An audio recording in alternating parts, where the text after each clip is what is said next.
Hello guys, അപ്പോൾ കുറച്ച് നാളായി ഞാൻ വീഡിയോസ് ഇട്ടിട്ട് അല്ലേ. അപ്പോൾ കുറച്ച് ബിസി ആയിപ്പോയി, അതാണ് എൻ്റെ കാരണം. അപ്പോൾ കുറച്ച് ദിവസങ്ങൾക്ക് മുമ്പ് ഞങ്ങൾ വീട്ടിൽ വന്ന 2 കൃഷ്ണന്മാരെയാണ് നിങ്ങളാ കണ്ടത്. വളരെ അൺഎക്സ്പെക്റ്റഡ് ആയിരുന്നു അത്. പിന്നെ ഒരു റാൻഡം സൺഡേയും കൂടി ആയതുകൊണ്ട് ഞങ്ങൾക്ക് വീണ്ടും ഒരു സ്മോൾ കേക്ക് കട്ടിങ്ങും കൂടി ഉണ്ടായിച്ച്.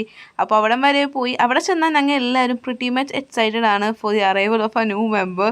അങ്ങനെ വാവയുടെ അനക്കമൊക്കെ നോക്കി വാവ ചവിട്ടുന്നുണ്ടോ എന്നൊക്കെ കൈവച്ച് ഫീൽ ചെയ്താണ് അവിടെ ഇരിക്കുന്നത്. ഇത്ര നാളായിട്ട് ഞാൻ ആദ്യമായിട്ട് കൈവച്ചപ്പോഴാണ്, എന്നല്ല, ഞാൻ കൈവച്ചിട്ട് ആദ്യമായിട്ടാണ് വാവ ഒന്നും ചവിട്ടിയത്. അപ്പോൾ എനിക്ക് ഭയങ്കര സന്തോഷമായിരുന്നത്, എനിക്കത് ഫീൽ ചെയ്യാൻ പറ്റി. അപ്പോൾ പിന്നെ അവിടെ നിന്ന് കേക്ക് കട്ടിങ്ങും കഴിഞ്ഞ് കേക്ക് തിന്ന് പിന്നെ ചാച്ചനായിട്ട് നന്നായിട്ടൊന്ന് ഡാൻസൊക്കെ കളിച്ചിട്ട് ബിഗ് ബോസിൻ്റെ വീക്കെൻഡ് എപ്പിസോഡും കൂടി കഴിഞ്ഞിട്ടാണ് ഞങ്ങൾ അവിടെ നിന്ന് ഇറങ്ങിയത്. അപ്പോൾ വീഡിയോ ഇഷ്ടപ്പെട്ടാൽ എല്ലാവരും ലൈക്ക് ചെയ്യണം കേട്ടോ. അപ്പോൾ ബൈ.